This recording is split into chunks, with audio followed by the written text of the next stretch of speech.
Magandang umaga sa lahat. Good day to everyone, wherever you are in the world. I guess some of us are not in the Philippines. Okay. Today we're going to discuss something very relevant and important for issues that confront the activation of the Bataan Nuclear Power Plant. I mentioned that this is relevant because, for example, just to cite one thing, Bongbong Marcos has mentioned that he's open to reopening the BNPP. Previously, there was actually a bill filed in Congress to the same effect about reopening the mothballed BNPP. So this is obviously a matter of urgent concern, okay, for the country today. This webinar is also in honor of a scholar activist, Roberto Obet Verzola, for many of us. I didn't know, I wasn't a close friend of him, but I met Obet a few times in fora and meetings, as he is, of course, a very engaged person. So for today, we have a main speaker and several reactors, all knowledgeable and engaged in various ways with this issue. To start, we'll have an opening remarks. I'm calling on Professor Ed Tadem. He's a convener of the Program on Alternative Development of the UP Center for Integrative and Development Studies. He's also a professional lecturer of Asian Studies here at UP Diliman. He has a PhD in Southeast Asian Studies from the National University of Singapore. He's a retired professor of Asian Studies at UP Diliman, and where he also served as editor-in-chief of the Journal of Asian Studies.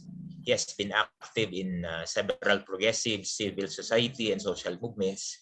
He has 142 publications in books, journals, and periodicals on various political, economy, and social issues. Can I call upon Ed for the opening remarks? Salamat, Benji, and welcome to all to this webinar, which, as Professor Benji Velasco pointed out, is extremely timely and relevant. Nuclear energy first came to the Philippines in 1958 when the United States gifted the Philippines with a nuclear fission reactor.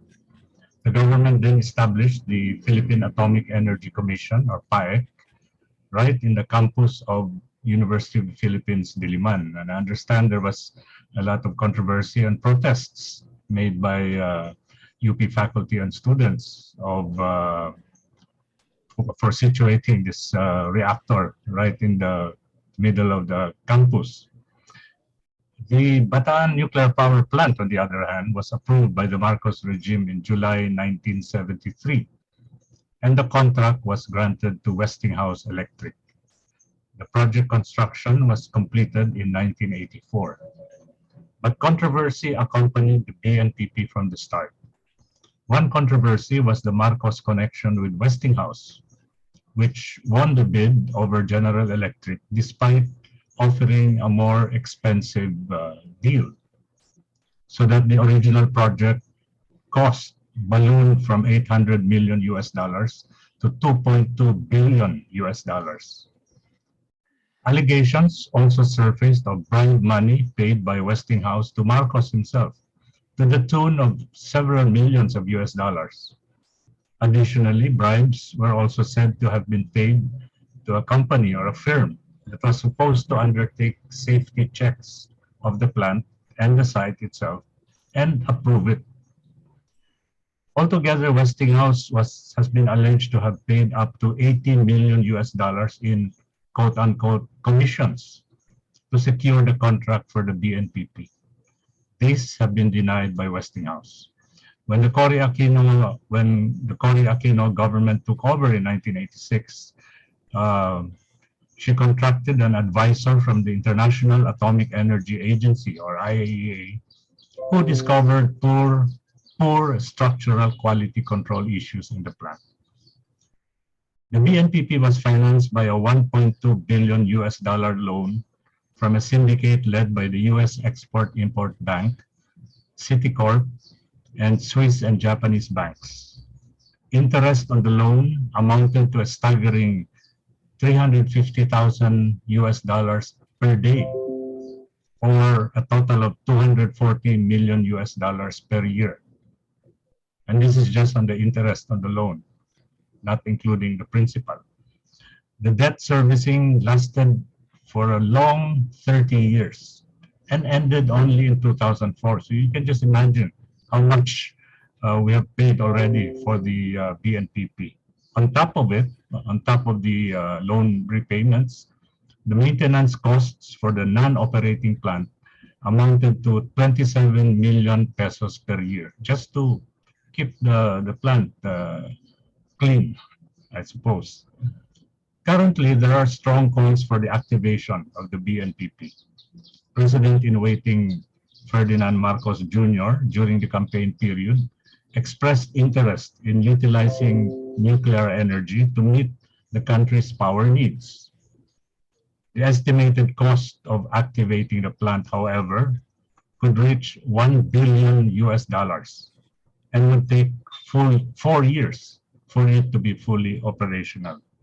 And this is mainly because the BNPP is of an old-fashioned, outdated design that is almost 40 years old. And it was based on an ancient analog technology. As nuclear energy in general, and the BNPP issue in particular, will be at the forefront of discussions and debates in the coming months, we are fortunate and honored to have with us this morning, or evening, or afternoon, as the case may be, as guest speaker Professor Kelvin Rodolfo, an esteemed Filipino geologist, an internationally recognized authority on nuclear energy and its pitfalls. His presentation and the discussions that will ensue from a panel of expert reactors will hopefully provide a wake-up call to those who still hold on to a pro-nuclear position despite inherent dangers associated with the technology. 3 years ago, the UPCIDS co-sponsored a forum on nuclear energy by a certain Michael Schellenberger, who had been going around the world at somebody else's expense, promoting himself as a convert to nuclear power, having been supposedly an environmentalist. In that well-attended event held at the College of Science, Schellenberger's arguments were efficiently and effectively disputed by Ateneo University Professor Fabian Dairit and environmentalist icon Roberto Obet Verzola. Obet is no longer with us because he has since passed away after a lifelong and relentless campaign for environmental protection and climate justice. This forum we proudly dedicate to Obet's memory and the inspiration he has provided to the struggle for ecological protection and justice. A tribute will be delivered to him before the start of Professor Kelvin's lecture.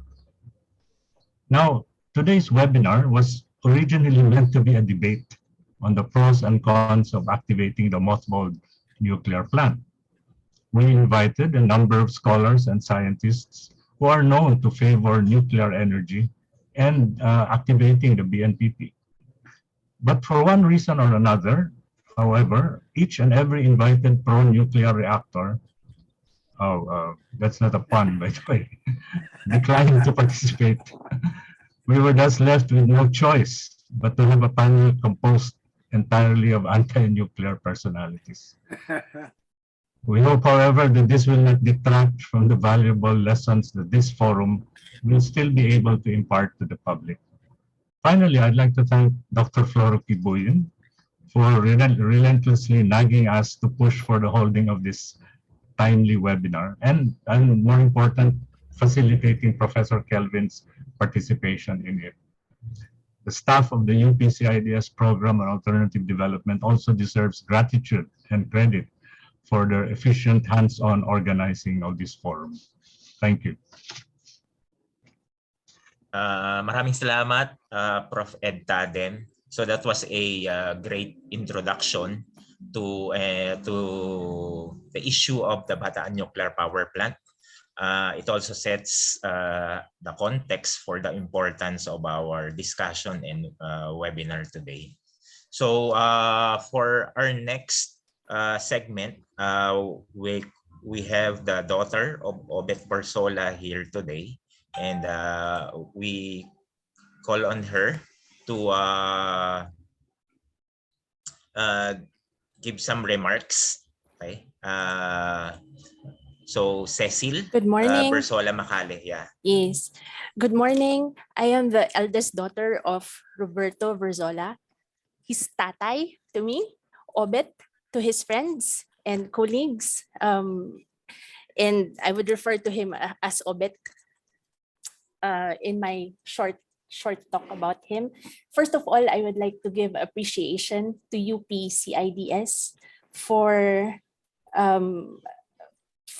thinking of Obet around this time and offering, this forum as a way to remember him and his work in the area of renewable energy and environmentalism.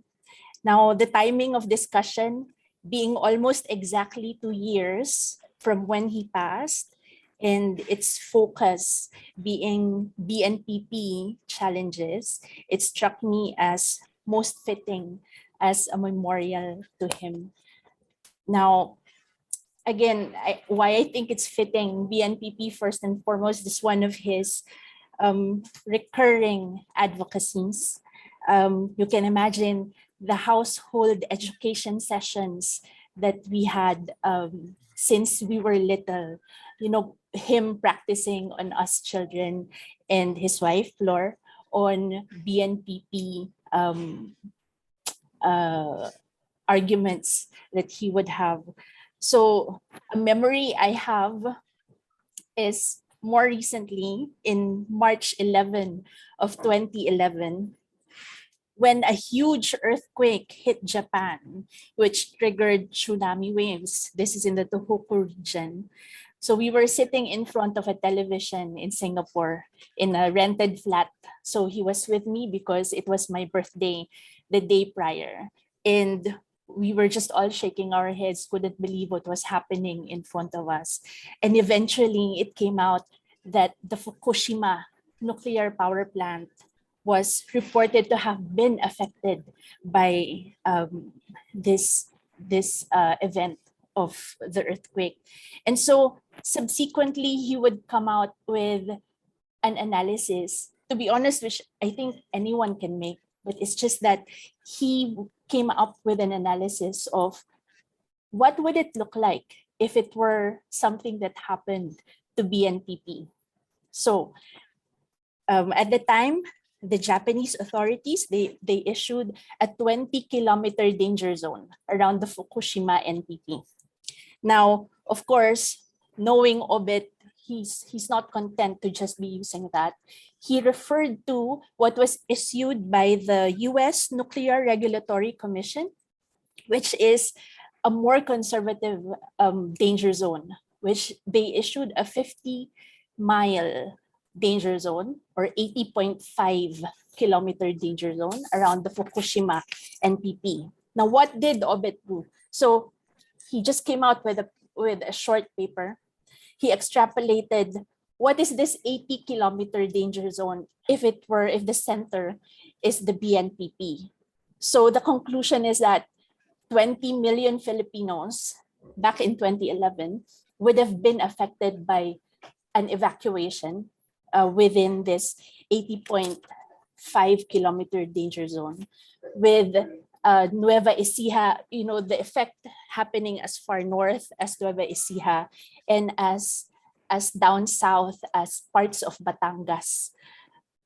UP is just barely outside of the danger zone, being 80.8 kilometers away from BNPP. Now, looking back, it is not all gloom and doom with Obet. Obet's life work is focused on positive advocacies. So the subjects that he is most interested in are those which benefit the Filipino masses.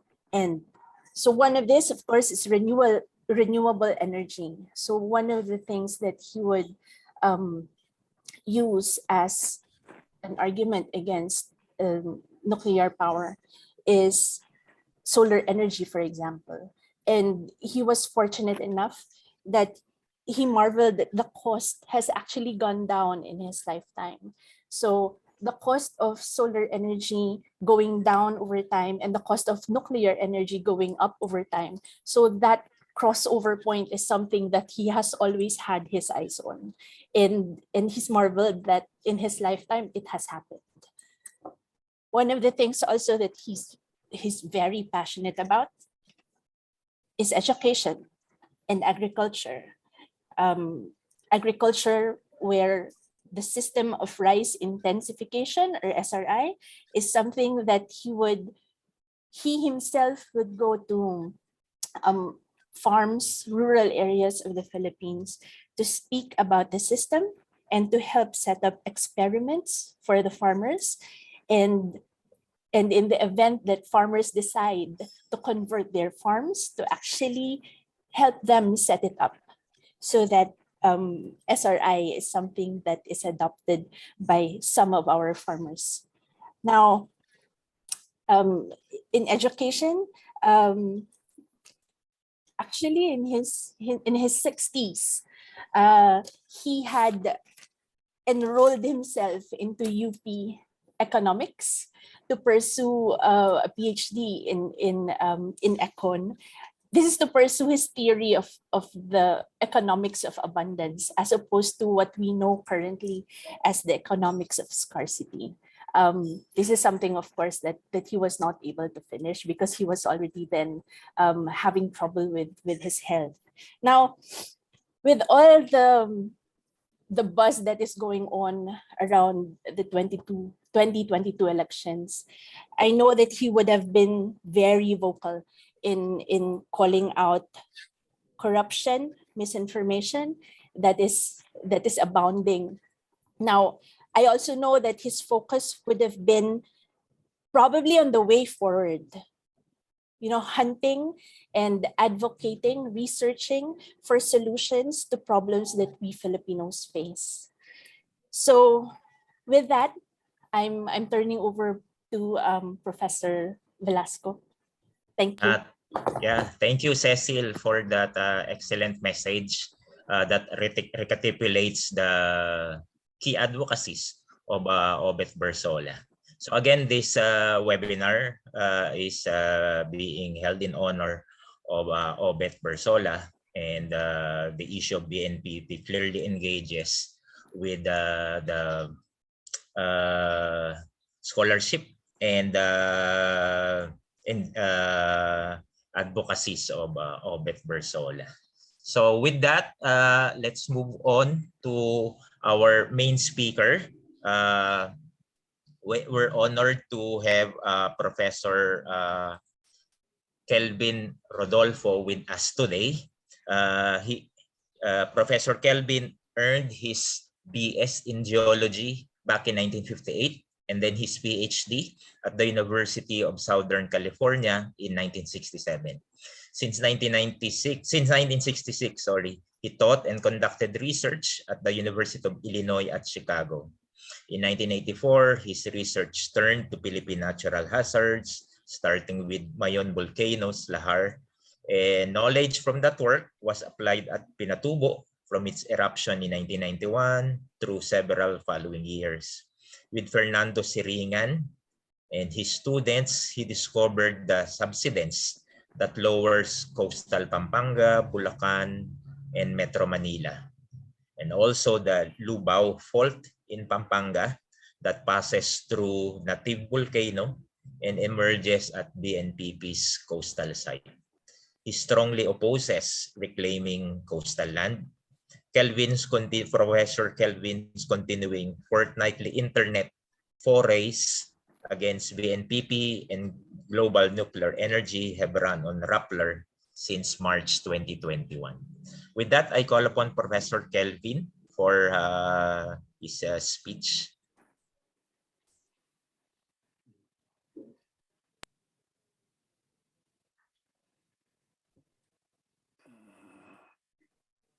You have the floor, Professor Kelvin. Okay, let's see. I am.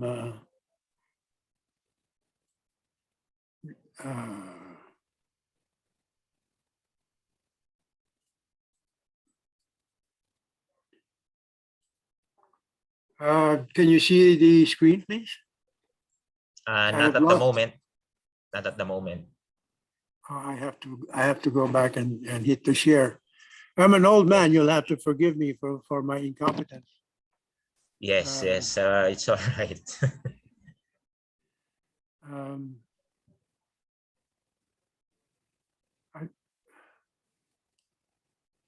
Can you see it now? Yes, I think it's loading. Yes, we can see it now. Okay, Although well, it's not yet at full screen, Prof. Kelvin. It's not yet at full screen. well, we have no time. I'll talk while it's going to full screen. Yes, yes, go I ahead. thought that I would want to discuss four serious issues that involve us, and these would be, first of all, the geological hazards. Is it coming out now yet? Has it loaded? Yes, yes, Prof. Kelvin. It's now at full screen. Everything's good. Okay, so geological hazards are of course my area of expertise. So I thought I'd start with that, but I would also want to say something about the true carbon dioxide costs of nuclear power, because one of the worst pieces of propaganda of the world nuclear energy cabal is that it generates no CO2 and therefore is an answer to global warming, which is an absolute lie, which I have documented on several of my forays on Rappler. The third thing is the safe disposal of radioactive waste. This is the biggest problem that people have with nuclear power. And it's a problem that will continue through thousands of years. Perhaps long after we have annihilated ourselves, we will be bedeviling our successors with the radioactive junk that we have left behind for them to contend with.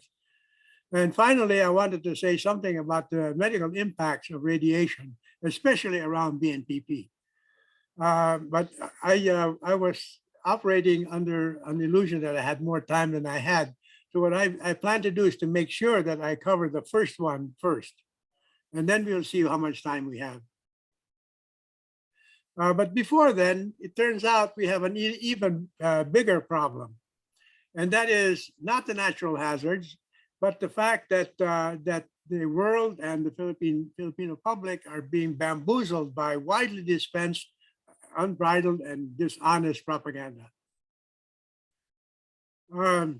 My first foray, I said, the struggle for and against nuclear power in the Philippines and the world boils down to a battle between propaganda and scientific fact, and scientific fact doesn't seem to be winning. And that's still very true. It's a very bad time to be a scientist. In the Philippines, in the United States, we are vilified because we scientists try to talk intelligently about COVID, and you have all these crazy ideas that are swamping the scientific world. It's really terrible. And that's comparable to what's happening with nuclear power.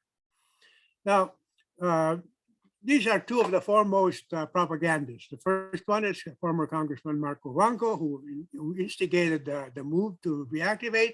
And the second is Dr. Carlo Arcilla, the director of the Philippine Nuclear Research Institute. And I want to say something about both of them. Here's former Congressman Marco Wanco. And how was he trained? How was he trained to take on this massive and dangerous task of nucleifying the Philippines? Well, first of all, his highest educational attainment is a high school degree from St. Ignatius College, Riverview in Sydney, Australia. He never went to college. He didn't study economics. He didn't study physics. He didn't study environment. But his other credential is he's the son of a billionaire. And furthermore, he's the godson of McCoy, whose son Bongbong's Ninong was Mark's father, Eduardo Cojuangco. So it's a double powerful political mind. Now, what can we do? I always say that a little knowledge is a dangerous thing, but a little knowledge coupled with vast wealth and powerful political clout is truly dangerous. Obet Verzola talked about that. I met him in early February 2009 when the move to open just started. And I joked with him. I said, "Hoy, Obet, kung Ilocano ka, malamang hindi yun ang palayaw nyo dahil hindi maganda yun sa Ilocano." And he looked at me and he said, "I've heard that so many times from so many Ilocanos." Anyway, so basically, what Obet pointed out is that the basis for Cojuangco's bill to reactivate BNPP was basically Wikipedia articles. Now, the fact that somebody didn't go to college, I don't hold that against them. But if you don't have the knowledge and you insist on doing a very dangerous thing simply because you have the financial and the political clout to do so, it's really inexcusable. Two of the people that we invited to participate today are Professor Sulita Maringwini Munson. Collias was her maiden name. I knew her as a young person. We were good friends a long time ago, way back when in the 50s. And the other one that was invited was Kaloy Arcilla. Now, Maringwini is a columnist, of course, everybody knows, very popular one for the Inquirer. But she was the Secretary of Socioeconomic Planning and currently Director of NEDA in the Cory government from 1986 to 1989. This was the time when the Aquino government mothballed BNPP for bribing Fernando Marcos and foisting an unsafe plant and very badly built plant on the Philippine people. But here we are, 36 years later, and she says it's ready to open. What are we waiting for? After sitting idly for 36 years, one of the things that really worries me is that if you have a concrete structure sitting on the coast, it has to contend with salty water, and that salty water percolates into the concrete and attacks the rebar. So they call it concrete cancer because the concrete is being destroyed from inside. Now, even the best concrete is susceptible to that. But one of the things that was demonstrated by the Aquino government, among others, is that the work was very sloppy and ill-supervised. And if construction workers choose to steal, to get something for themselves, what they do is they take the cement that you mix into the concrete. That makes the concrete even more susceptible to concrete cancer. And I believe that at some point, they will start drilling into the walls of the BNPP and they'll find badly rusted concrete reinforcing bars. Dr. Carlo Arcia, what can I say about him? Well, I have to watch my words very carefully. I know him very well. I facilitated his acceptance into our graduate program when I was graduate director at the University of Illinois Chicago Environmental Sciences, Environment and Earth Sciences. He took a course from me, my marine geology course, and I sat on his both his masteral and his doctoral committees, and I signed both of them. I can say a lot about him, but I will try to limit my comments on his public statements and those alone. What was his credential for becoming the director of the PNRI? It was because way back in 2005, he committed himself to opening Bataan Nuclear Power Plant and presented a scientific presentation in Singapore, saying that it was a good thing to do. Now, I was able to access and download both his presentation and the accompanying abstract back then, but for some crazy reason, it used to be on the PNRI webpage, but it's gone. I wonder why.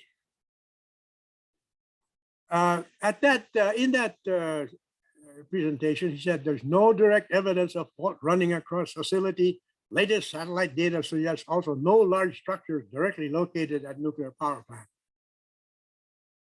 What was his basis for that? Well, what happened here?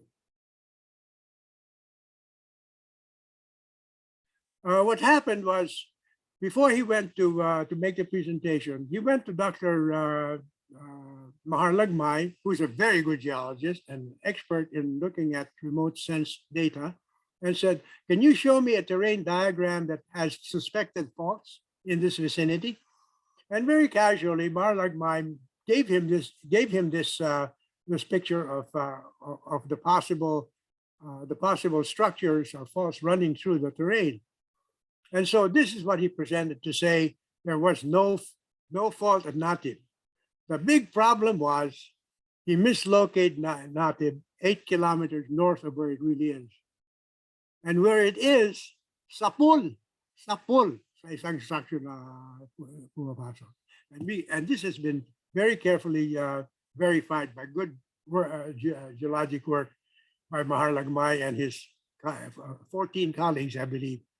We can be very thankful to them. They did that for no money under difficult conditions and came up with a really good paper. At BNPP, shortly after the initiative to open up, he was interviewed by Inquirer reporter Jeanette Arejas, and he said, "There is no fault here." And he said he would make an independent study to confirm that. I don't think that's good science. How can you announce your results before you even start to work? 13 years later, when I was having a back and forth with Winnie Munsod on the Inquirer, he wrote to her because she asked him to, and he said, "I understand there's a 2012 publication by Lamarck, but we have also performed 3 independent methods to determine reactor resistivity, methods, radio gas testing. These methods, aside from the obvious non-existent of surficial manifestation beneath the plant, confirm the absence of a fault.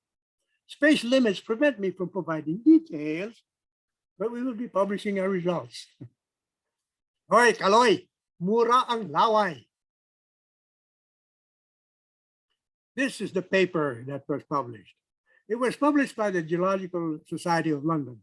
That happens to be the oldest geological society in the world. They were established in 1808. They have a superb reputation. And one reason why the reputation remains superb is because they are exceedingly rigorous in what they publish. And they published this paper after very thorough, rigorous peer review. So what can I say? This is the satellite photograph that accompanies their paper. You see this line here?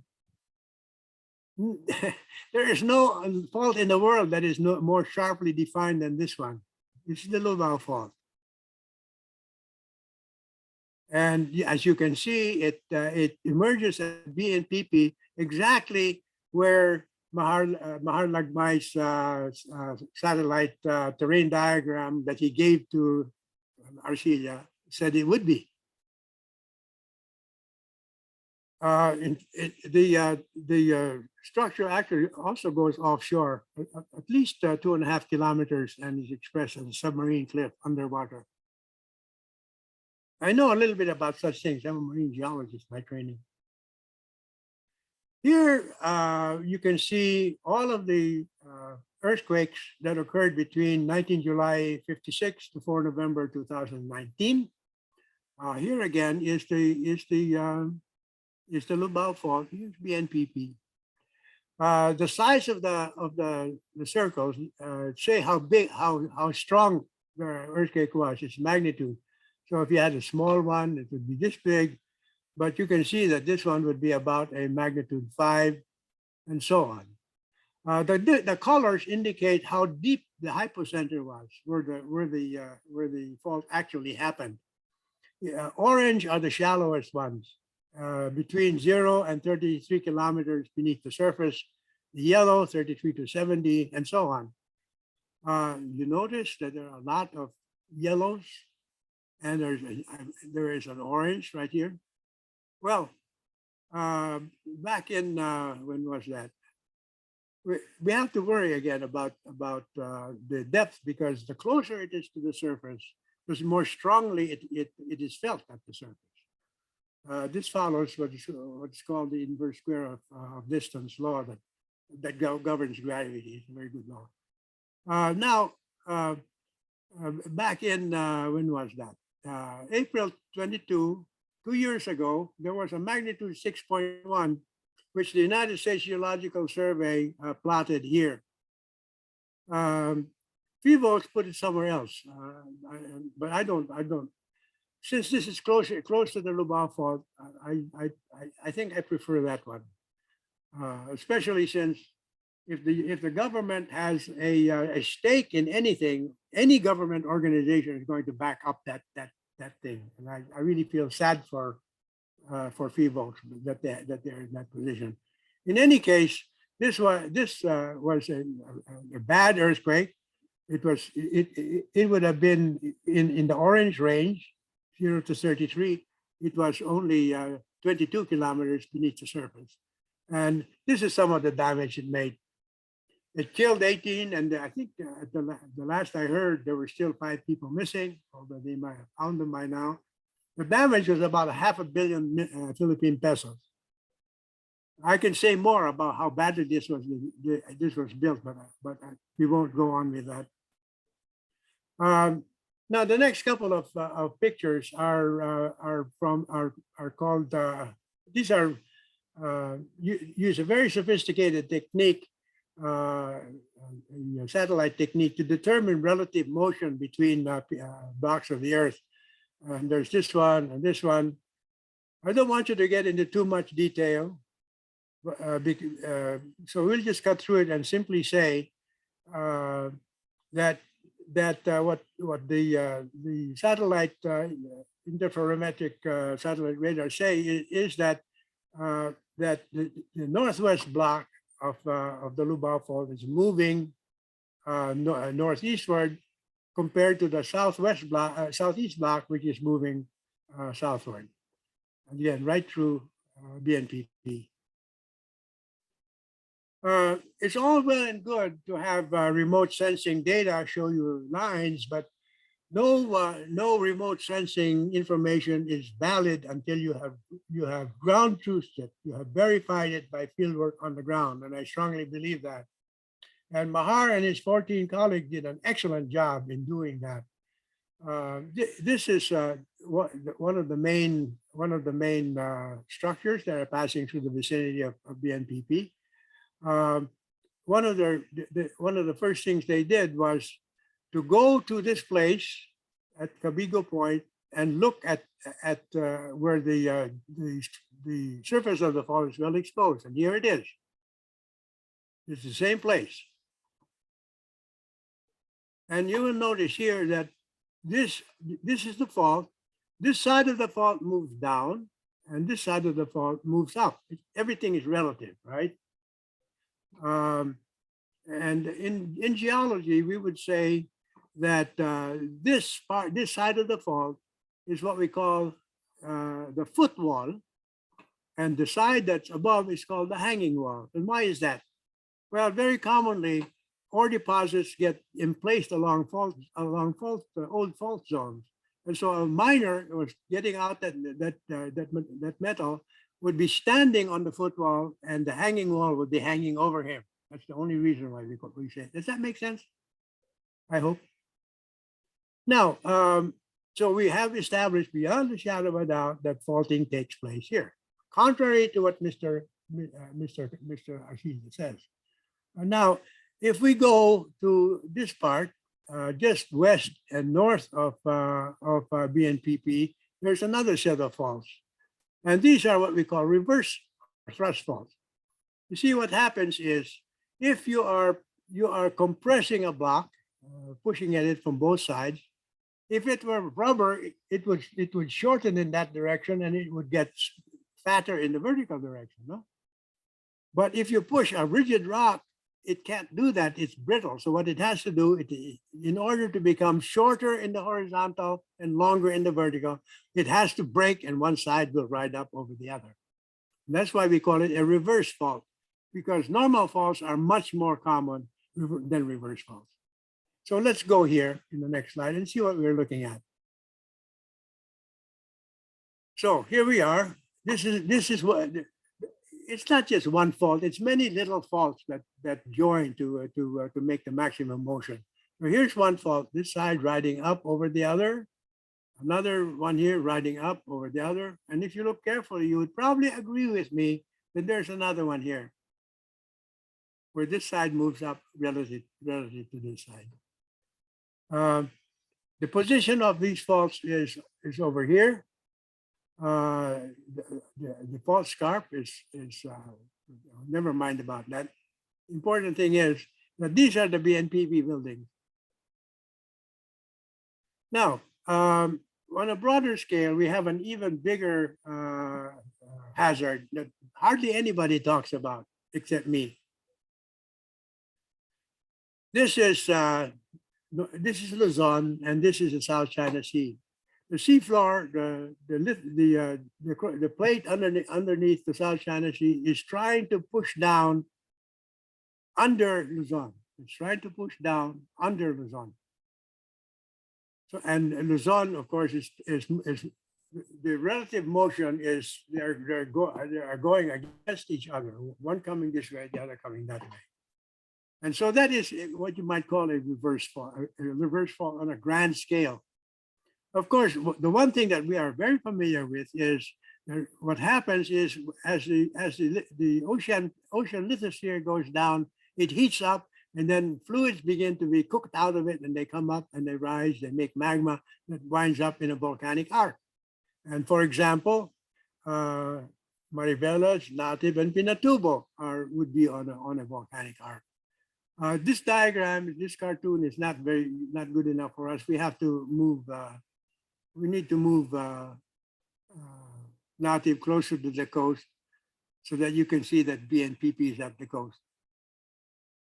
But on the larger, forgetting about the volcanoes altogether, just think about this as a major thrust fault. The South China Sea is the footwall moving down.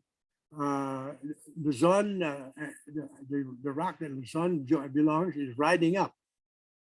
If there were an earthquake that would happen that way, because the BNPP would be sitting on the hanging wall, right? Because here it is on the hanging wall.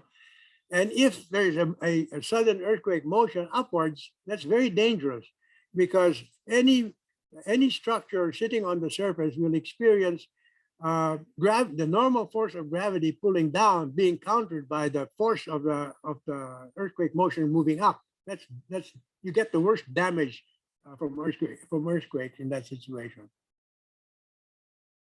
Now, this is a cartoon that I made. Here's a plate trying to dive underneath. Here's the overriding plate, but this is not smooth. Most commonly, what happens is that they lock.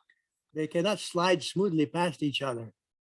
And so what happens is the two blocks continue to move together several millimeters a year, but the motion is being disallowed along. So what happens is it's locked along this line, and the overriding plate starts to bow up and store elastic energy. to the point where there is so much, after so much motion of no relief along the fault, the elastic energy stored overcomes the frictional energy that's holding the two plates from moving against each other, and you wind up with a sudden massive earthquake. The elastic energy stored over decades or centuries is released in a matter of minutes. And one of the things it does is it generates tsunamis. I was hoping to show a video of this, but I was not able to get it. In any case, this is the situation. Here are the Philippines. You have to go all the way to the other side. This is where I did my doctorate back in the early 60s. The rupture started at just off Sumatra, and it migrated more than 1,000 kilometers during the earthquake. I have to give you some of the dimensions of what happened.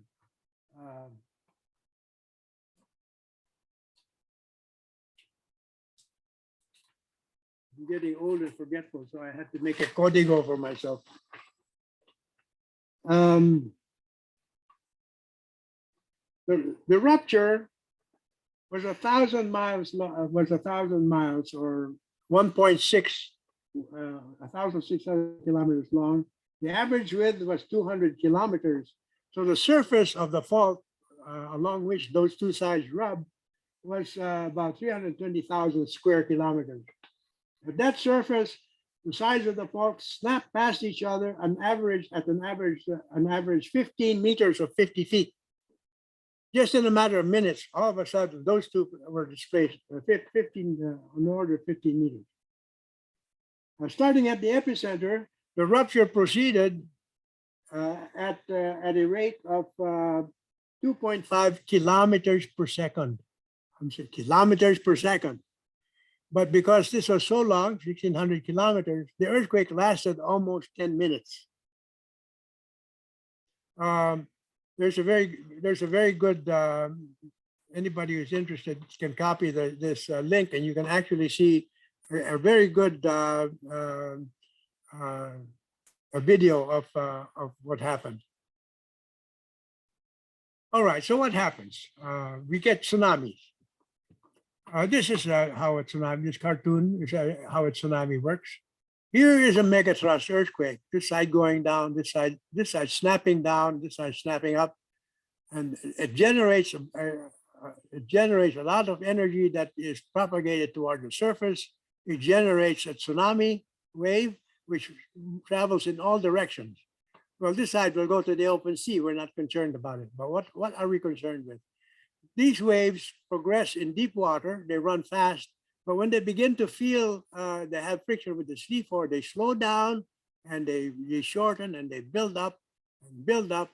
And then, but before they can break, they send a surge inland. Sometimes what happens is a trough comes in first, the water goes out, fish are flopping on the seafloor, tourists on the beach run out to pick up the fish, and then the first wave comes in.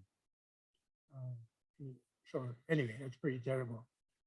This earthquake made tsunami waves that affected the entire Indian Ocean, and some of it even leaked into the Pacific. These stars are the lines of breaks. Now here at Sri Lanka, how many kilometers is that? In any case, by the time it got to Sri Lanka, it was making waves 10 meters high that went inland 5 kilometers. Even all the way to, you go to Somalia, which is something like 2,000 kilometers, more than 2,000 kilometers away from the fault. Somalia was experiencing waves that were like 6 meters high, that went inland very far and killed at least 300 people. The worry is that we have a megathrust building up along the megathrust marked by the Manila Trench. Some excellent work by Leo and Bart Bautista at FIVOX gave geophysicists all over Southeast Asia the means to estimate how high tsunamis would be arriving at their places. Tsunamis, if you had a megathrust here, would generate waves as high as 18 meters in Vietnam, 5 meters in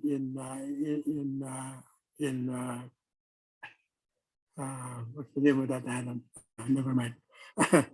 5 to 6 kilometers along the China coast, 5 to 11 meters in Taiwan.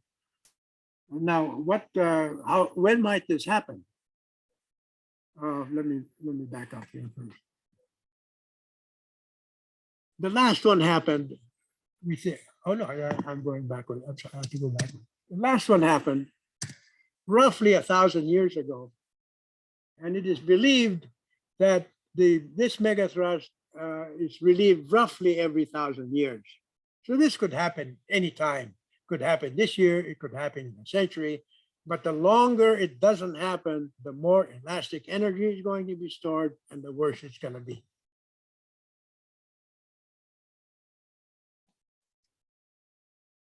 Now, FIVOX says that Native is a capable volcano.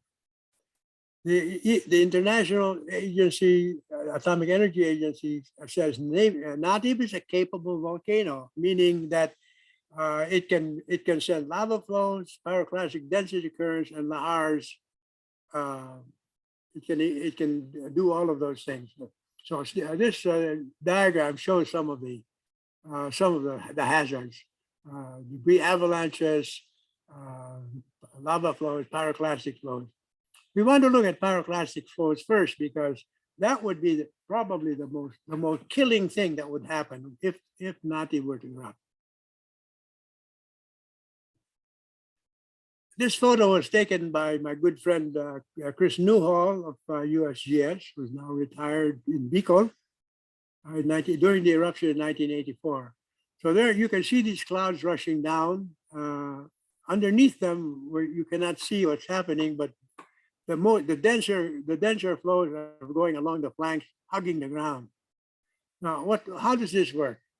Well, the volcano erupts a mixture of very hot gases on the order of 700 degrees Celsius, plus fragmental debris, and it sends it high into the atmosphere, several kilometers into the atmosphere.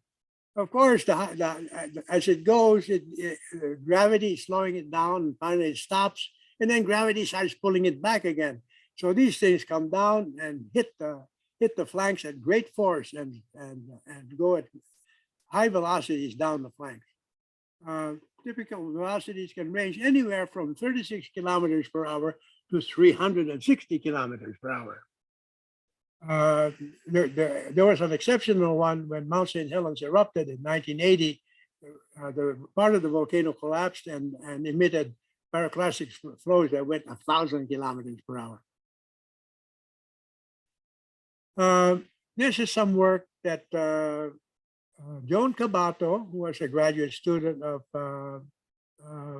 Fernando Sirigan, and I did for her master's work. We did marine work in Subic Bay to see what the possible dangers are that might confront SBMA. We were funded very graciously by then Subic Bay SBMA head Richard Gordon. What we found was a pyroclastic flow. We discovered a deposit of a pyroclastic flow offshore. And how big was that? Well, it was on the order of 200,000 cubic meters. It extended at least 2.5 kilometers offshore. And so the important thing also is that when we were able to date when this happened, and it happened sometime between 11,000 years ago, 11,300 years ago, and 18,000 years ago. Before that, the youngest eruption of Native was known to be 27,000 years ago. So just this one piece of work cut that in half. And if there were more work, we may well find that there have been even more recent eruptions of native. Now, there's just about 2 weeks before Pinatubo erupted in 1991, there was a terrible eruption in Japan, Mount Unzen in Japan. But because Pinatubo was so spectacular 2 weeks later, people hardly remember this. But Mount Unzen, among other things, it sent down pyroclastic flows that happened to kill a whole bunch of people, including 3 volcanologists, Katja and Maurice Crafts, who video were very good at videoing eruptions, and Harry Glicken of USGS. They were really not supposed to be where they were because the government had said, "Don't keep out of this area." But here they were, being volcanologists. Sometimes you have to expose yourself. So what happened was the force of the pyroclastic flow through their vehicles, like 80 meters. Everybody died almost instantly because your first breath of anything between 200 and 700 Celsius will kill you right away. Their clothes were burned off, their blood boiled and vaporized in seconds. So you couldn't even recognize them when they were found. If there's any good that can come out of this tragedy, it is to draw attention to the dangers that pyroclastic flows confront us with, especially at places like BNPP. But this was small. The biggest pyroclastic flow event was in 1902 on Saint Pierre, Martinique, in the Caribbean, that almost instantly killed 28,000 people. Only 3 survivors. One of them was a drunk who was in an underground, who was jailed in an underground cell, and he slept through the whole thing. Let that be a lesson to you. Professor Kelvin, just a reminder, 10 more minutes for your very interesting talk. Okay, well, I will do what I have to do. The main thing is, if I can finish the natural hazards, I will have done my job. Yes, thank you. Lagmay's group found stacked pyroclastic flow deposits. Here are 2, one on top of another, just 200 meters west of the office. And elsewhere in the vicinity of BNPP, there were 2 more. So is there any chance that maybe another one will happen again?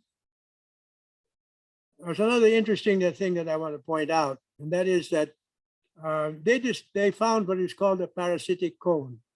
Instead of lava coming out from the summit, it broke out along the side. And this is because if you have a volcanic edifice that has been suffering faulting, there will be fractures. And of course, as the volcano gets taller, it's pressing more and more on the vent. And so eventually, some of the lava, instead of making it up to the surface, can find an easier path, and it will go along the side and make a cone along the side. So that's what happened here. Here's BNPP. What are the chances that can happen again? Well, of course, this thing is written by fault, so there are many possible such conflicts. Okay, so now I have 10 minutes. I will give you a choice. Do you want to talk about the carbon dioxide, true carbon dioxide, or do you want to talk about, I think maybe we should just do this and call it that. Yes, Prof. Kelvin, proceed. Okay, so this, I'm going to rush so fast, your head will spin. This is what the World Nuclear Association and the IAEA say are the carbon costs of the different sources of energy. Of course, here's coal, the dirtiest, natural gas, hydropower, solar power, wind, and look at how little there is of nuclear. That's why they make the argument that nuclear is the answer to global warming because it makes no CO2. And that's pure BS, it really is, because the fuel doesn't arrive at the reactor sudden blown, it has to be made. They only consider the CO2 generated at the reactor, but not what the cost was during nuclear manufacture and the future costs of decommissioning when it's over. This is what's called the nuclear cycle. There's a front end to the cycle, and there's a back end to the cycle. So the front end, you have to explore, you have to mine, you have to take the mine deposits and mill them, and then make enrich the CO2, and then you start to generate your power. So all of this has to happen before you can make power here. Now the worst thing is, of course, is that the back end is where you have to decommission the plant. As soon as you start making power, you have to make temporary storage or spend fuel in a pool, and then move it outside into temporary storage, and then finally you can make permanent storage. But no country in the world has managed to do that yet, and so it's piling up at nuclear power plants all over the world, and these are very bad targets for terrorism, among other things. The other problem is, if you agree to start making nuclear power, you are agreeing to all of these back end costs. And the problem with that, and the problem with the way capitalism works, is that all of this make money. All of these make money, but this doesn't make money. This uses money. Now, if you just look at an abandoned mine in the Philippines, you know that that once it's not giving out anything, they don't spend any money. They leave it there as an eyesore. These are two. This is a mine in Australia that has some of the most uranium in the world. This is 15 kilometers wide, 125 meters deep. All of that was made by diesel, and that made CO2. You cannot escape that. Now, BNPP, it's being 621 megawatt, would require 100 tons of uranium be mined. Commercial ores are only about 1/10% uranium. Now, of course, these are the richer ores. When you use up the richer ores, because that's how finance works, you get the richer first, and then you do the poor. When the richer ones are gone, then you are going to be spending more money because it costs more to get the metal out of the poorer ores. Makes sense, no? So just to fuel BNPP alone, you have to mine 100,000 tons of rock. You have to find it, you have to mine it, mill it, you have to extract the metal, and all of this uses gasoline, diesel, and electricity generates fossil fuels. Just to give a sense. 100,000 tons to fuel BNPP would be equivalent to about 41,667,000 cubes, about a meter on the side. And this guy's just here for scale. The content is only 2.4 kilograms of uranium. It's too small even to show at this scale. So I have to enlarge it for you. So here's 2.4 kilos of uranium. The grasshopper is just there for scale. And then it doesn't end there, because this is mostly uranium-238. What you need for reactors and for weapons is uranium-235. And so what has to happen is that if Prof. Kelvin, I hope you can start to conclude in the meantime. Okay, well, I will basically I will do that, and I will just end. This is showing what it costs to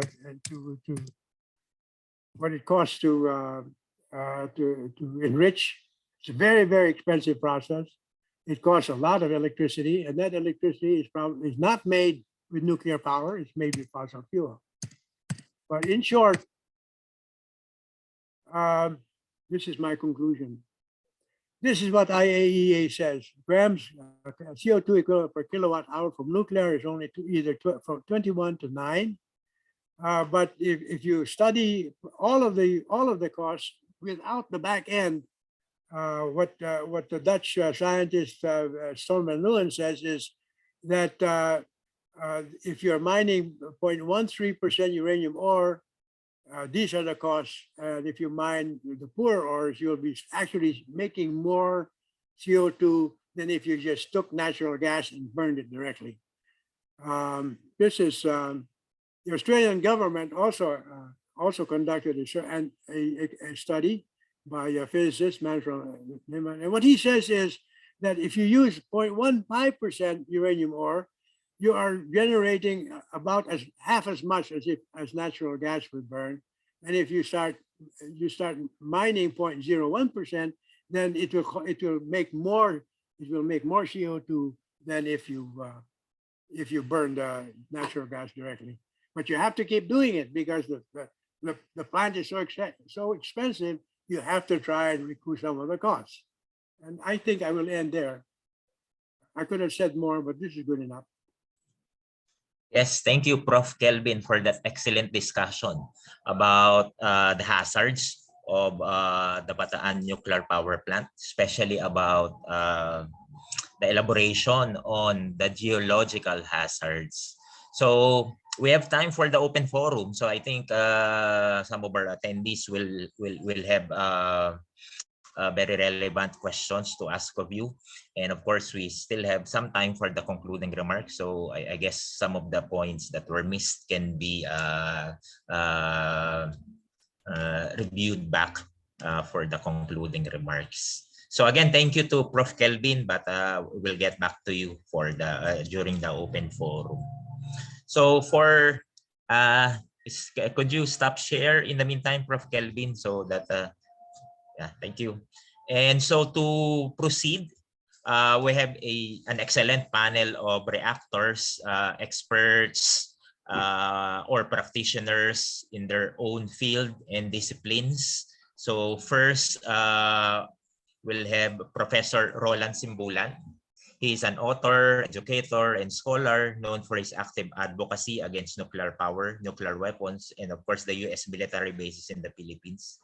He holds the Centennial Professorial Chair in Development Studies and Public Management at UP Manila, where he has been teaching since 1981. He was also a former faculty regent at the UP Board of Regents, former Vice Chancellor for Planning and Development at UP.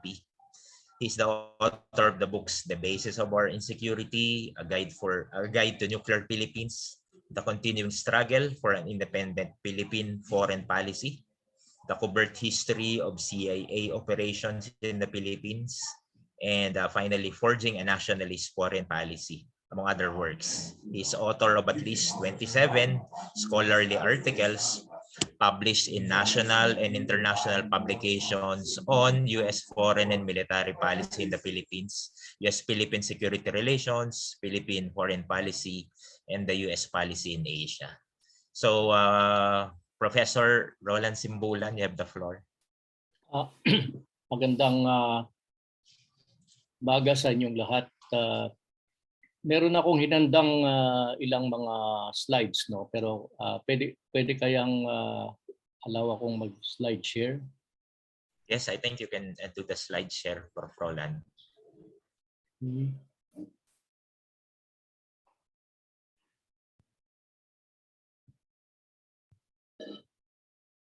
Kunti lang naman itong slides ko yung hinanda para lang ma-highlight itong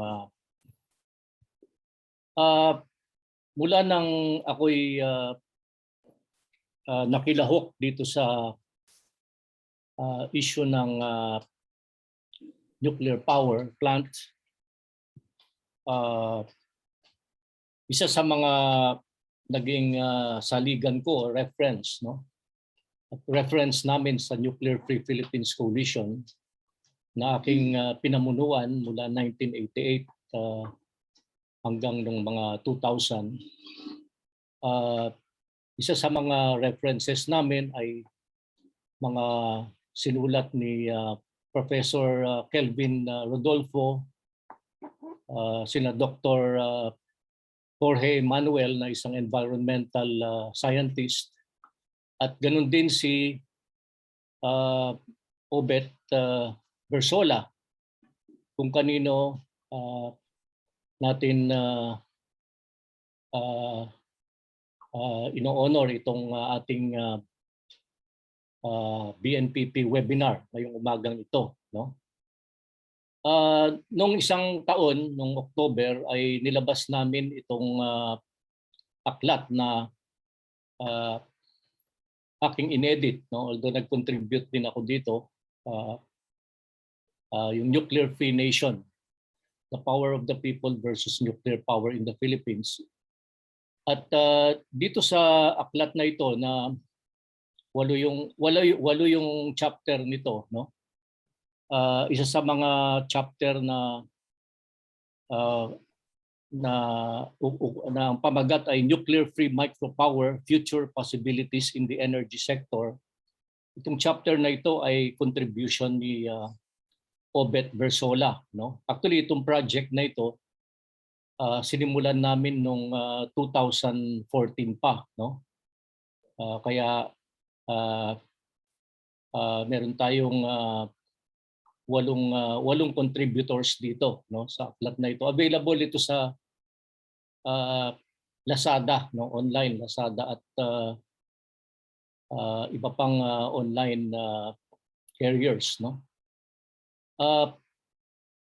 Itong usapin ng nuclear power plant, actually noon pa man at hanggang sa kasulukuyan, ang labanan, no, the battle has always been number one on the economics of alternative energy sources, no?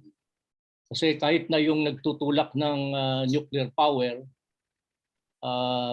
sinasabi nila clean energy daw ito, bilang at sinasama bilang alternative energy source sa fossil fuel, no? Source na nakaka-damage o nakakasira sa ating ozone layer, no? Itong sa isyong ito tinalakay mabuti ni Professor Kelvin, no, Rodolfo. Isa pang issue yung safe and environmental friendly energy sources, no. Dito rin naglalaban. Yun nga yung merong claim yung mga proponents ng nuclear power. Dito sa economics ng nuclear ng alternative energy sources, marami ngayong mga studies, no, lalo na yung na ginawa ng ilang mga scientists, no, ukol sa costing ng nuclear power versus other sources of nuclear, na nagpapakita ng nuclear energy power plants ay tumataas yung costing compared to the especially solar and wind energy sources, no. Of course, dapat nating tingnan din yung energy conservation technologies, no, sapagkat itong bagay na ito ay nangyayari na, pero dapat gamitin siguro yung teknolohiya din at gawing abante pa ito upang kahit sa consumption side ay mabawasan natin, no, yung pagkonsumo natin ng energy at less utilization, less. At ito'y nagagawa na limited way sa mga ilaw natin, no? Mga ilaw natin. Dito sa naging karanasan natin sa Bataan Nuclear Power Plant, no? Yung high capital cost nitong imported nuclear technology ay naging temptation, no? Naging isang para sa korupsyon, at ito'y makikita doon sa Marcos Dicini case, no, sa Supreme Court, kung saan noong 2021 yung heirs ng ni Dicini, Herminio Dicini, ay pinagbabayad ng 1.1 billion pesos, no, dahil napatunayan na siya ay talagang kumita, no. At batay din sa mga dokumento ay pati si Marcos ay may yung Marcos Senior ay kumita dito sa ito. Malaki lagi hanggang ngayon napakalaki ng estimates itong KEPCO. KEPCO, isang Korean company, nag-o-offer na magbenta sa atin ng dalawang 1,000 megawatt na Korean standard nuclear power plants at 1.1 billion each, no? Pero dati-dati nung siguro 2008 ang offer nila. 2008 pa 'yon nung nag-o-offer sila ng at least $1 billion. Pero at today's, in more recent times, ang ino-offer nila outside of the BNPP sa ibang lugar. Dalawang 1,000 megawatt na Korean standard nuclear power plants at 1.1 billion each, no? Kept ko ito. Yung Rosatom, no? Na isang Russian state atomic energy company, nag-o-offer sila matapos silang bigyan ng pagkakataon na tingnan ang BNPP, yung status nito. Ang kanilang estimate ay it would cost 3 to 4 billion US dollars to repair the BNPP, no? 3 to 4 billion dollars, no? To rehabilitate the BNPP, itong yung nasa Morong Bataan ngayon. So makikita natin na napakataas ng cost ngayon, no? At lalo pang tumataas habang yung on the other side yung other sources of energy bumababa, no? Paumanhin, Prof. Roland, request to wrap up. Salamat. Yes, okay. So importante, actually challenge sa atin ngayon ay para intensify yung ating education information campaign in both formal and informal education venues, no?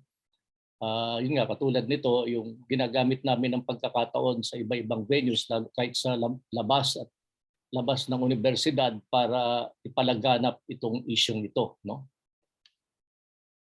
At kung ating babalik tanaw yung people's power diyan sa Bataan, no? Kung saan sana gagawin i-operate yung Bataan Nuclear Power Plant noong June 18 to 20, no? 3 araw 'yon. 1985, ang Bataan People's Welgang Bayan on the BNPP became the rehearsal for the February 1986 EDSA People Power Revolution. So, yun lang po. Siguro mamaya magdadagdag na lang ako sa open forum. Thank you. Maraming salamat, Prof. Roland, para doon sa reaction. So, pinapakita ni Prof. Roland yung papaano maaaring magamit yung mga pag-aaral gaya nung kay Prof. Kelvin para sa konkretong advokasya at mga kilusan, grupo na kumikilos hinggil dito sa issue ng BNPP. So maraming salamat, Prof. Roland. So ang ikalawa nating, our next reactor is again somebody who's very well engaged with the issue of BNPP. So Veronica Cabe is a coordinator and community organizer for the group Coal and Nuclear Free Bataan Movement, and also with the Kilusan para sa Pambansang Demokrasya Bataan, or Movement for National Democracy. She is a staunch anti-coal advocate and human rights defender. She's among community members leading the campaign to hold companies like San Miguel Corporation accountable for its coal plants violations in the Philippines, which directly affect residents in Bataan. She has actively campaigned in protecting and defending communities against the damage caused by dirty and harmful sources of energy. So magandang umaga, Veronica. Oo. Magandang umaga rin, Professor Benj. At magandang umaga po sa lahat. Good morning especially to Professor Kelvin Rodolfo. Okay lang po ba mag-share ako ng slides kasi para po mabilis ako? Oo, Veronica. Sige, tuloy lang. Salamat po.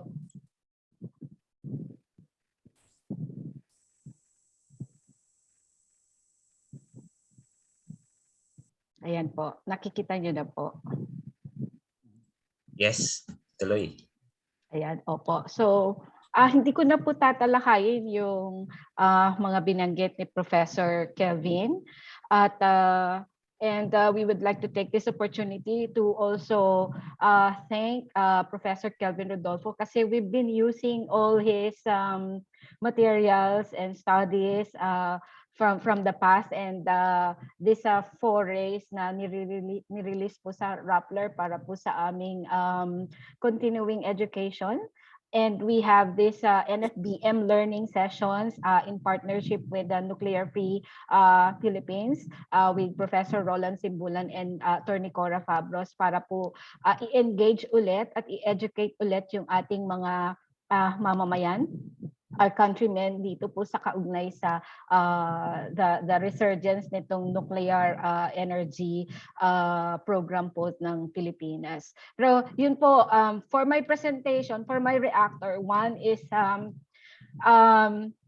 yun po yung dahilan, yung the reason why we are so against, why we are opposed to the nuclear power plants, especially this Bataan Nuclear Power Plant since the beginning, ay yung mga pinresent and the reasons that Dr. or Professor Kelvin Rodolfo has shared, has just shared to us. Hindi naman po nagbabago yun eh. As we have mentioned in our interviews, nothing's changed. The location, the location of the Bataan Nuclear Power Plant is still there. Hindi po siya inilipat, or the fact that the hazards na naging kontrobersiya ng BNPP noon ay yun pa rin ngayon. And I am very scared to realize it again ngayon doon sa presentation ni Dr. Kelvin Rodolfo. At in fact, one of our youth here who is here right now has texted me na sabi niya parang malulusaw yung Bataan if ever. So kung meron bang iba pang dahilan para matakot kami, ito siguro yung pinaka nakakatakot para lalo na dito sa mga mamamayan ng Bataan. And for that, we really affirm we are really resolved to fight against the plan to bring back the Bataan Nuclear Power Plant is very solid, at yun po yung dahilan kung bakit sinasabi namin bakit tutol tayo sa Bataan Nuclear Power Plant. And besides, we have renewable energy, napakadami na nating renewable energy na sinasabi. In fact, si Engineer Obet Verzola, isa yan sa mga naging pinakita niya na din sa atin, at sinabi na niya na hindi ito parang makikita lamang sa mga libro. Ito ay pwedeng maging katotohanan.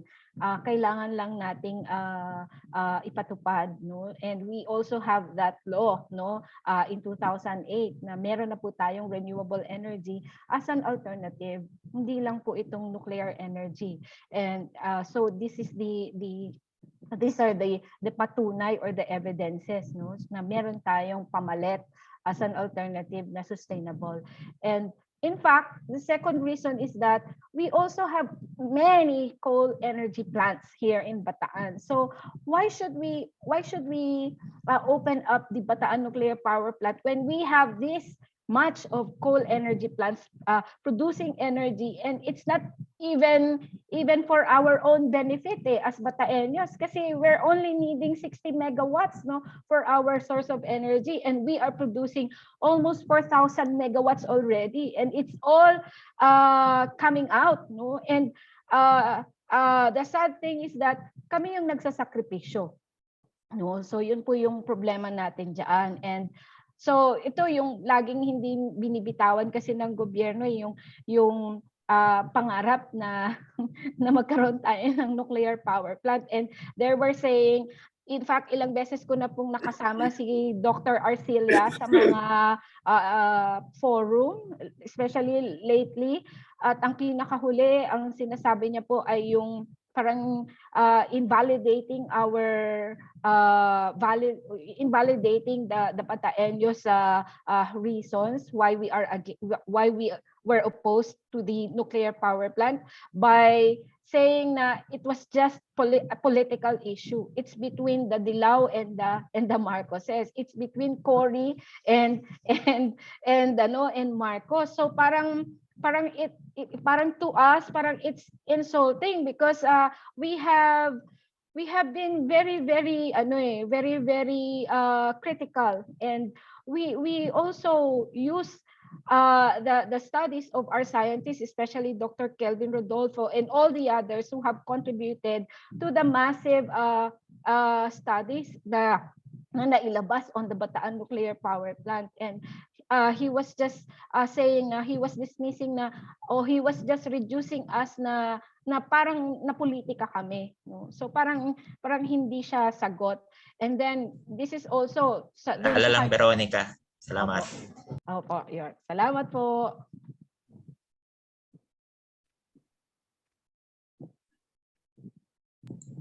Sige, tuloy lang and then you can conclude. Okay. Sorry. Oo. So, I thought finish na ako eh. So, gusto ko lang pong sabihin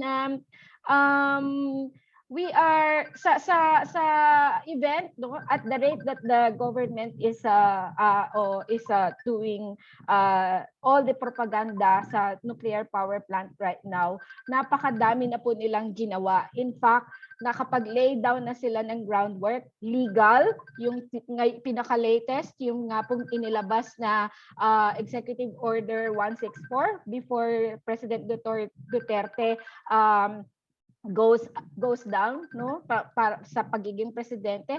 Naglagay pa siya ng Executive Order 164 adopting the nuclear power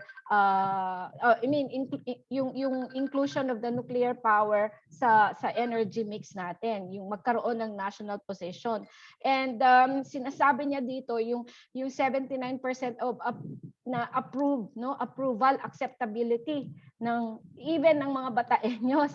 Ito hindi po namin ito mapapayagan kasi ito po yung pinaka fake news or misinformation ng survey. Kasi we are even our government, even our local government officials are against the Bataan Nuclear Power Plant, no. So isa po 'yon. At ito yung isang binabantayan natin, yung inclusion ng nuclear energy sa ating Philippine Energy Program.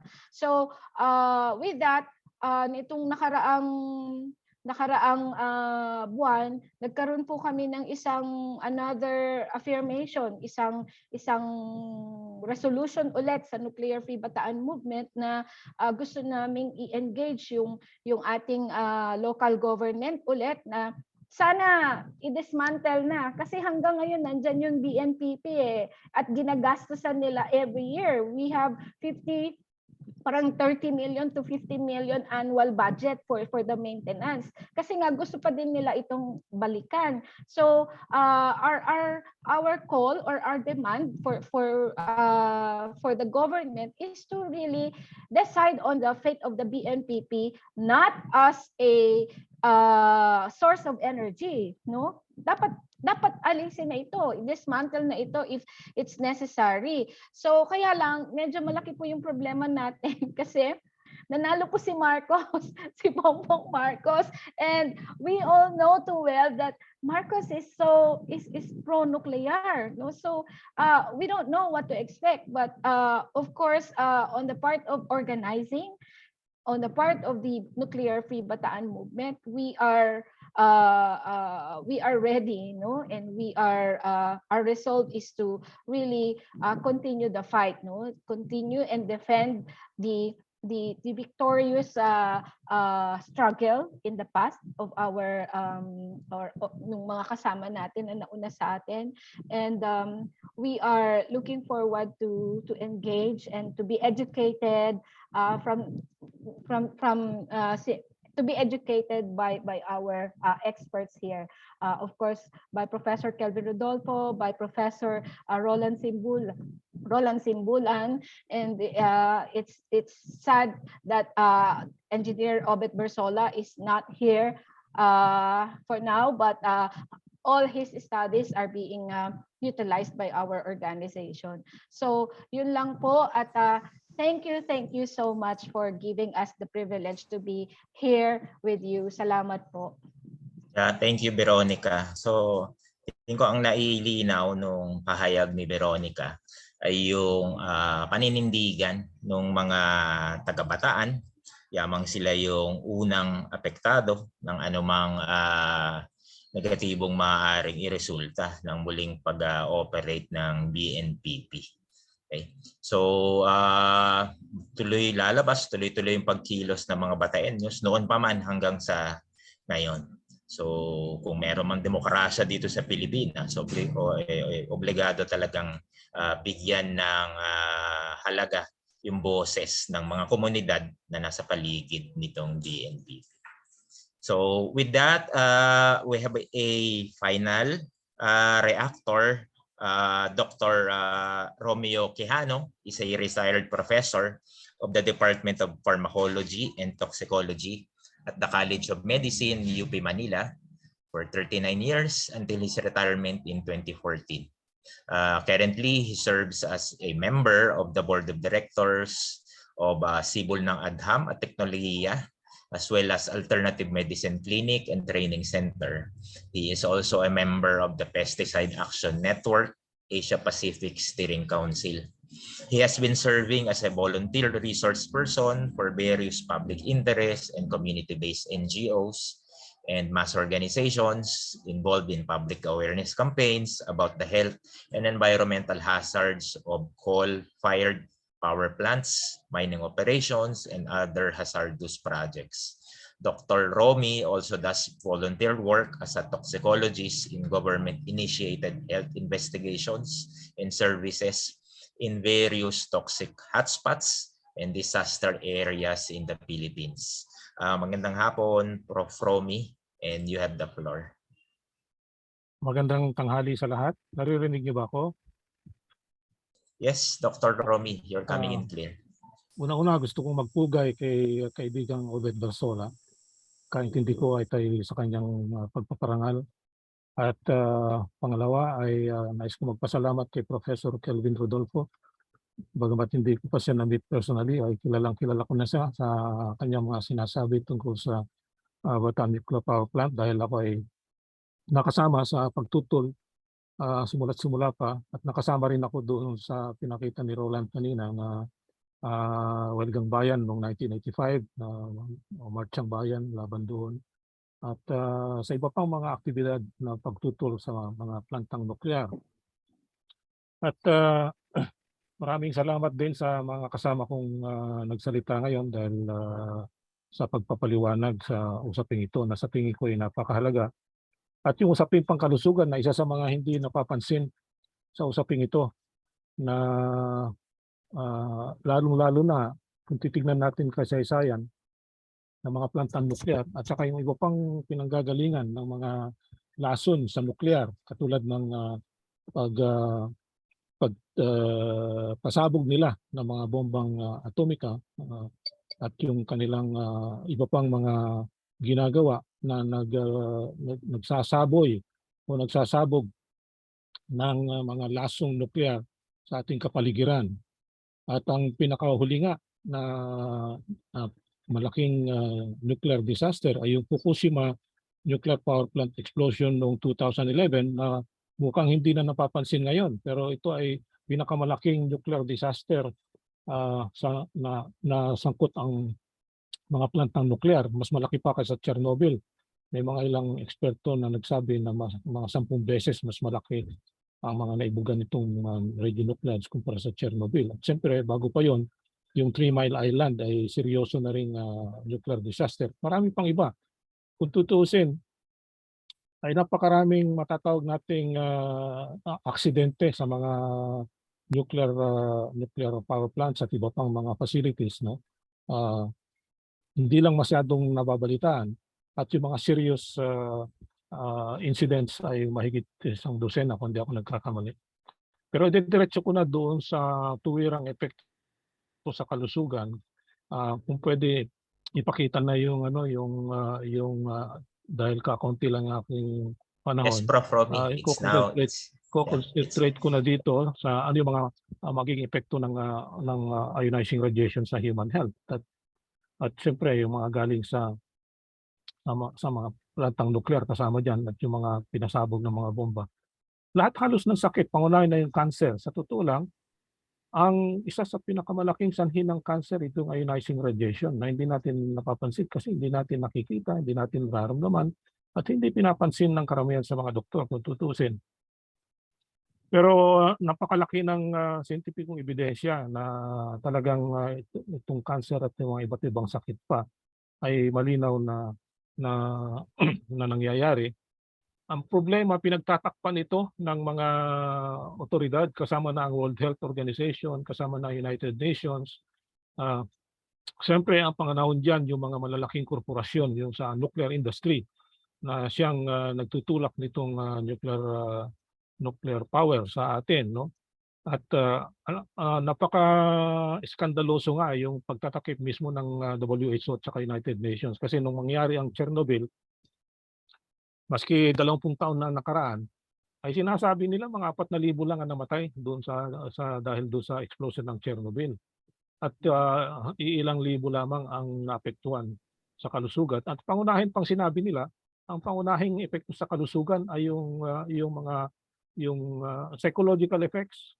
Yun pa yung sinabi nilang pangunahing epekto. Samantalang napakaraming direct physical biological effects na katawan na nagresulta ng cancer at iba pang mga sakit.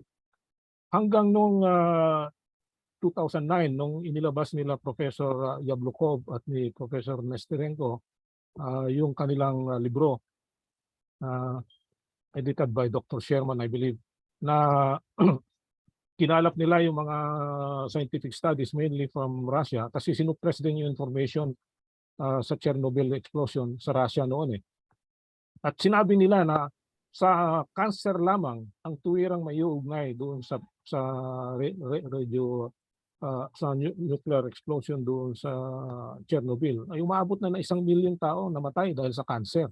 Iba pa yung mga ibang klaseng sakit na disable yung maraming mga taong na-expose. At hindi lang sa Russia, kundi sa iba pang mga bansa. Sa katunayan, itong lumalabas, ibinubugang mga radionuclides o radioisotopes nitong mga sumasabog na nuclear power plants ay kalat na sa buong mundo. At siyempre, itong Fukushima na pinakahuli, yan ang pinakamalala. Mabuti pa yung Chernobyl kasi tinakbang kagad yan within 8 months, I believe. Inilagyan na yan ng sementong kumbaga nicho at the expense of the health of so many workers na involved diyan na halos within 20 years halos lahat sila ay nangamatay na dahil sa iba't ibang klaseng sakit, pangunahin na ngayong cancer.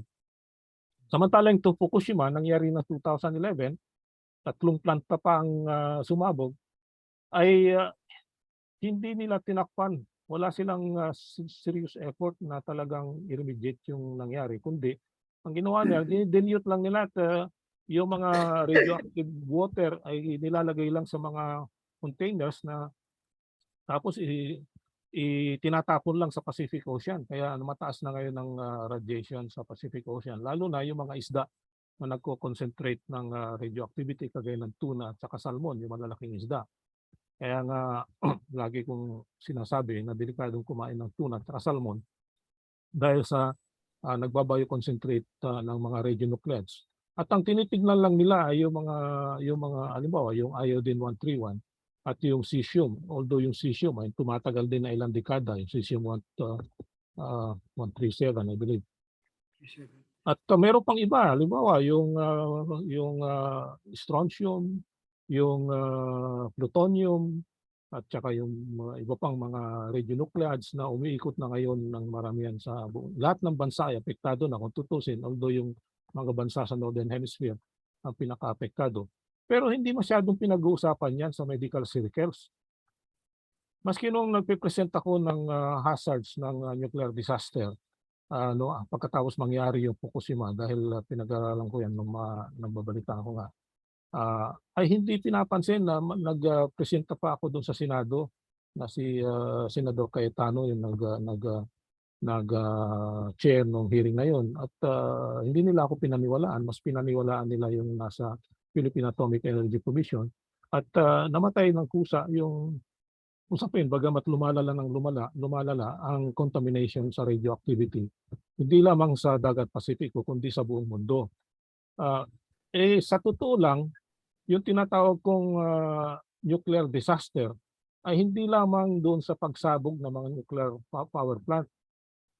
kundi kasama na yung pagsabog ng mga nauna na ginawa doon sa testing nila ng atomic bomb, hydrogen bomb, at saka yung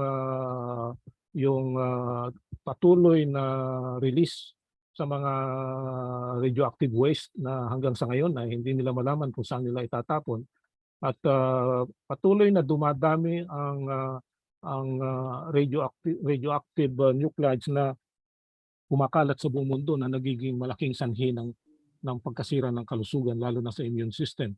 Kaya nga't nagsasama-sama lahat ito, at merong conspiracy, malalaking korporasyon, kasama ang mga gobyerno, kasama ang World Health Organization, kasama ang United Nations. Marami dyan kasama ang mga so-called scientific experts. Unfortunately, marami rin doktor ang naguguyo ng malalaking korporasyon tungkol sa so-called safety ng nuclear power plants. Pero sa totoo lang, kagaya ng sinabi ko nga nung una, ay wala namang safe level.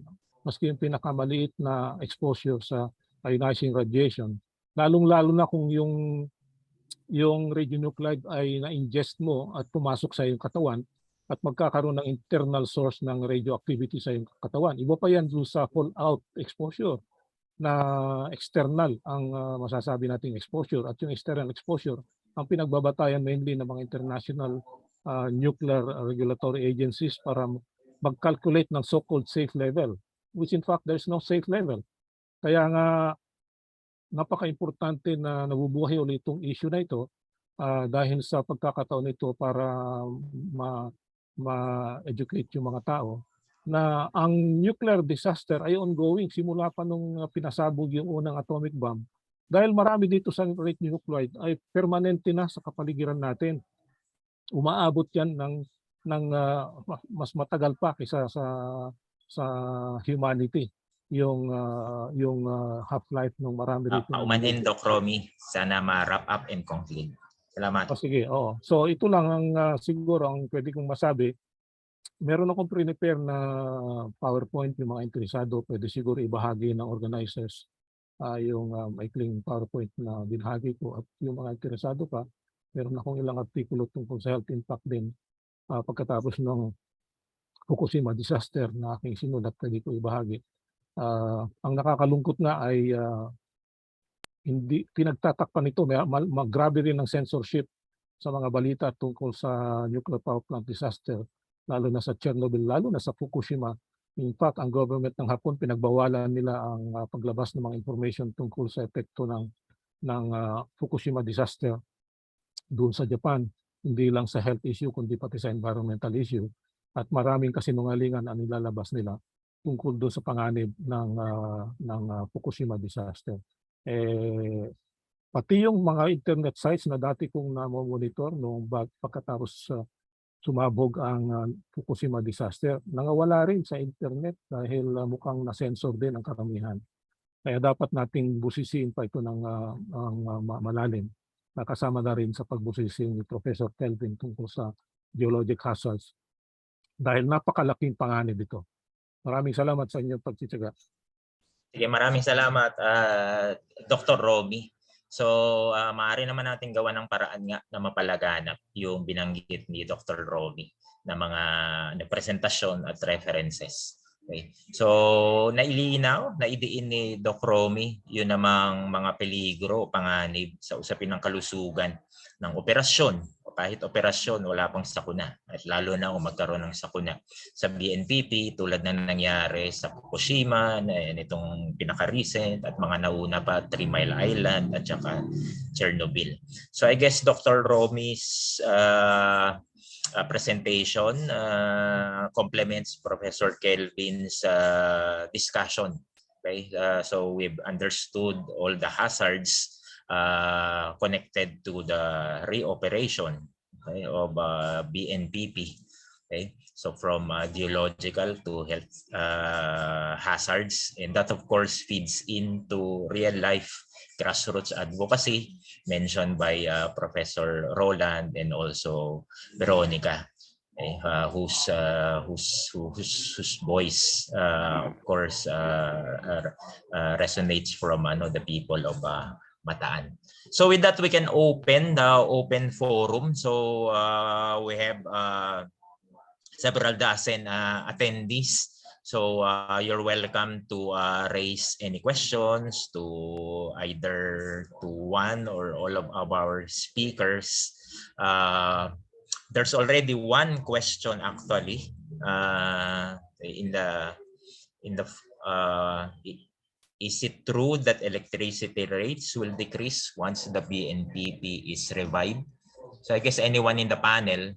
But before I do, okay, just we have a few moments to think about it. Who wants to answer? Just want to read this message at our Facebook Live. So from June Verzola, who's the brother of Obet. So he says, I'm thankful for this webinar. Please also send my deep appreciation to Dr. Kelvin Rodolfo for his very comprehensive, clear, and concise presentation about the geohazards and other dangers that surround BNPP. Aware na ako sa issues na ito noon pa mga 1980s, but Dr. Rodolfo's presentation really clinches any doubt because it harnesses a solid scientific basis. So we're really honored that other than Cecil, the daughter of Obet, we have June Verzola, the brother of Obet today.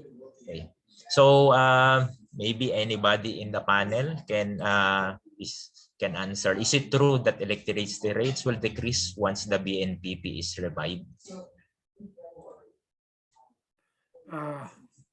Yes, Dr. Kelvin. Can you hear me? Yes. I recommend that people talk to the Dean of Science at University of the Philippines. I'm getting old. I have difficulty remembering names. But in point of fact, if you start getting electricity from BNPP, you have already paid. You have paid for it many times over because that was Filipino tax money that was spent on that damn thing. The other thing is the bill. Also, yung bill ni Cojuangco imposes a tax on everybody who uses electricity, whether it is nuclear or not. So if you're getting coal-powered electricity, you're already paying a tax for the nuclear to cover the nuclear. You cannot separate government expense and from nuclear energy. There are many hidden costs. I have one of my forays. If you go to Rappler, look for the foray that says that nuclear power is not possible without government subsidy, which means taxpayer subsidy. That's all I really have to say. But look at my forays. One of the early ones talks about the fact that nuclear energy is not possible without the government. Among other things, you have to pay. Who will pay for insurance? No insurance company will want to cover a Fukushima possible. So what the Filipino taxpayer will pay for the disaster as well as for the electricity generated. Yeah, thank you, Prof. Kelvin, for that. So that's a resounding no from Prof. Kelvin, and of course, we are welcome to look into more detail sa previous episode of Foray. And Veronica, yeah, sige. Oh, short lang. Nag-agree po ako kay Professor Kelvin at yung mga hidden cost kasi ang malaking problema, especially yung isa din yung strict na monitoring kaugnay doon sa pag-umandar yung nuclear power plant. So napakalaki din doon. Tsaka nasanay na kami sa sinasabi yung ganyang pangako na dito, even sa coal plants, sinabi din nila yon na bababa yung presyo ng kuryente or even libre kami sa kuryente, yung sa singil ng kuryente. Pero hindi naman nangyari yon ever. At hanggat hindi rin naman public yung gumagawa ng kuryente, sinisingil din ng mga negosyante yung cost, lahat ng expenses nila sa consumers. At wala namang subsidy ang gobyerno sa anumang kuryente na dumadaloy sa ating mga papunta sa ating mga bahay. Kaya hindi siya po pwedeng maging bababa. Salamat po. Yes, so salamat Veronica. So other than hidden cost, nabanggit ni Veronica yung bigong pangako hindi sa libreng kuryente. Yes, Prof. Ed Tadem. Dagdag lang, siguradong uutang ulit tayo para ma-activate itong BNPP. At at the minimum, uutang tayo ng $1 billion para ma-activate lang yung BNPP. Ngayon, pumapalo na ng $13 billion ang utang ng Pilipinas. We cannot afford to borrow another $1 billion just to activate BNPP. So yeah, so salamat Ed dun sa puntong yun. So kailangan mangutang uli muna bago ma-operate, kaya mahirap mangyaring magmumura ang kuryente unless nga hindi natin isasama yung total cost, diba? Kung market price baka nga magmumukhang mura, pero the total cost including hidden and social cost will certainly jack up the real price of electricity from the BNPP. So wala na akong nakikita from other panelists. There's another question. So this is again anybody from our panelists welcome. What can you say about the small modular nuclear plants being studied by the DOE? Yes, Prof. Kelvin. So you're welcome. There is an unescapable fact. If you make nuclear power, whether you make it in a big reactor or a small modular, you are making nuclear waste. That's unavoidable. And that is the biggest problem of all, is what to do with the nuclear waste. That problem is not going away. Another thing about it is they're accumulating all of that waste, and they are very good sources for terrorists. Can you imagine having a repository at a nuclear power plant and some terrorist hits it with a drone? It's just very dangerous to have even a modular plant will make waste. That is unavoidable, and that is the principal problem that has to do with nuclear power. So thank you, Prof. Kelvin. So basically the point about how can we get rid of nuclear waste, that's a problem even with modular plants. I missed this. There's a raised hand from Professor Floro Kibuyen. So may I call on Professor Floro? Hello? Yes, we can hear you now. Okay. Tuloy po. I just want to include an issue. First, thanks of all, Kelvin, and all the reactors. I find the presentations brilliant and very valuable. Sana mapalaganap ang webinar na ito. May I suggest to Ed Tadem and the UPC CIDS to get this webinar printed and published into a book form, and as much as possible distributed to as wide an audience as possible. I just want to add an issue that was apparently overlooked, and this is the geopolitical issue. The question is, what drives the push for nuclear power? Against all reason. Kasi madaling ipaliwanag based on Kelvin's discussion. Madaling ipaliwanag na nuclear power is irrational. It's costly, it's dangerous, and there is a better alternative. And yet they are always pushing this. These politicians are pushing it. May I suggest that behind this nuclear industry is the military-industrial complex. In particular, the AUKUS, the Australia, UK, United States alliance that is now wrapping up the Cold War, the new Cold War against Russia and China. And behind this is the push to provoke Russia and China into a war. And behind this is the need for AUKUS for more nuclear power. They're building nuclear submarines.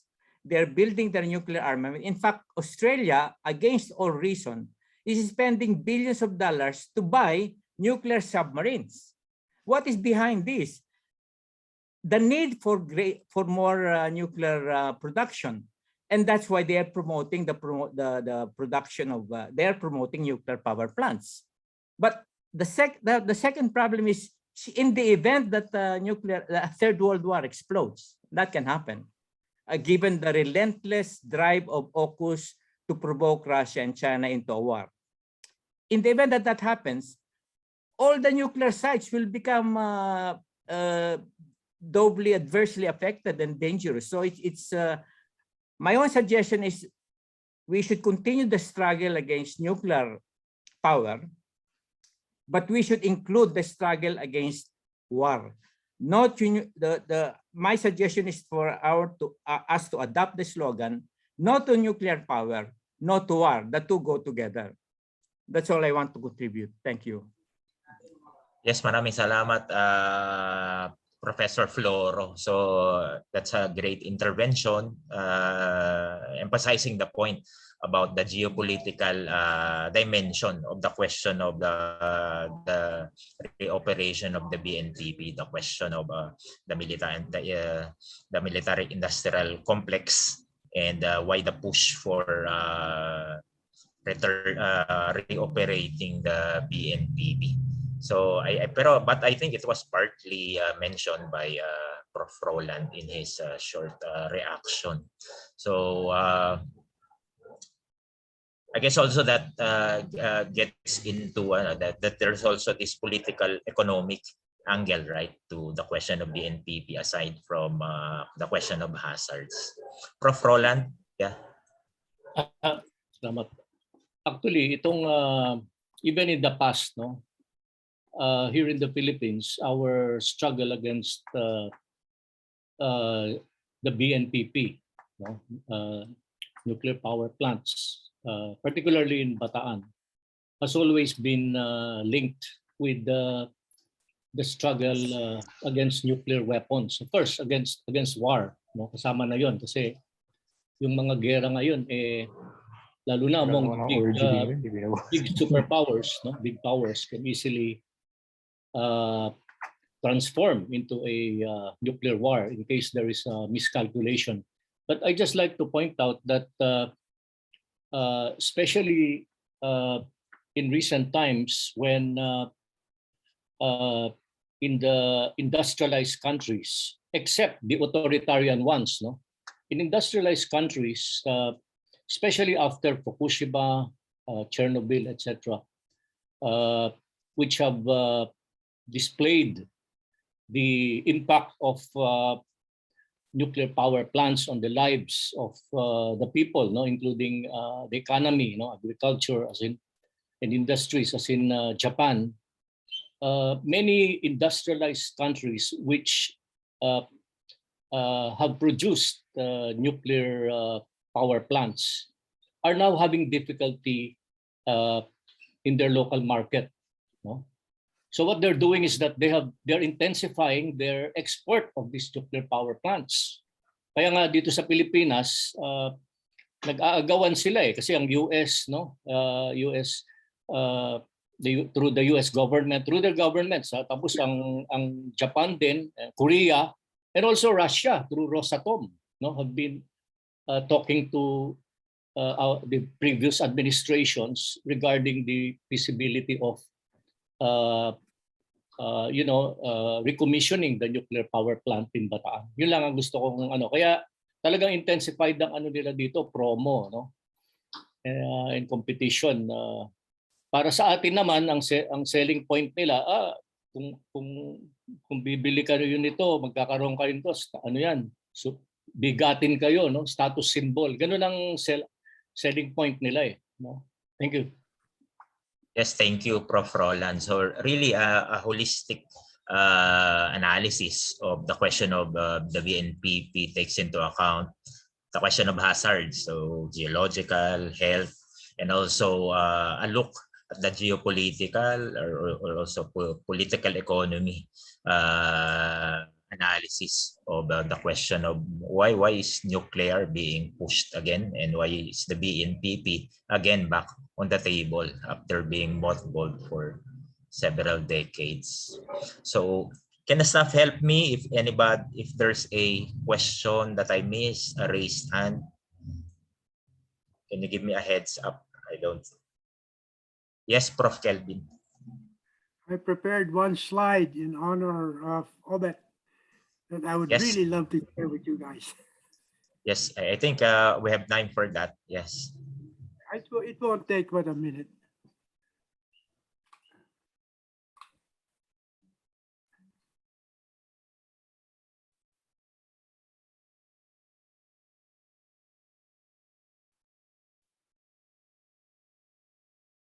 You can see how big my my preparation was.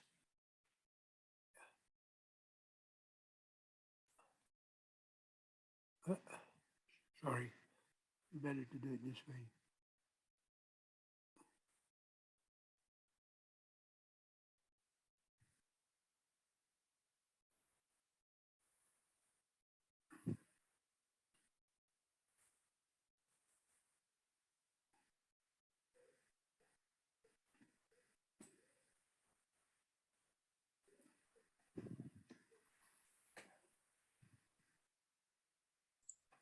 We still don't see Prof. Kelvin, the slide. Can you see it? Not yet. Not yet. Let me.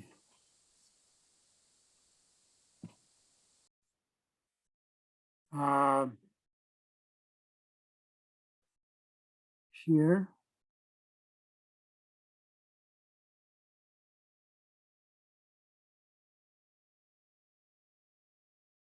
Wala pa rin. Yes, unfortunately, wala pa rin. Okay, well, that's okay. I wanted to pay a personal tribute to a man who we all love, and so I worked him into my presentation, but I was too verbose. I'm so sorry I wasn't able to do that.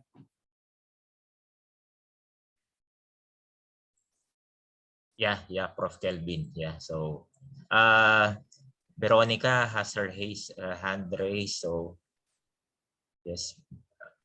If you have something short, Veronica, yeah, sure. Senior ko lang sa chat kasi nakalimutan ko na sinasabi nila na there for the rehabilitation of BNPP kasi it's the fastest way to go nuclear sa ating bansa, yung pag-rehab ng BNPP compared to construction kasi madaming taon ng kinukuha nun, while yung rehabilitation of the BNPP ay pinakamabilis. Kaya hell-bent sila to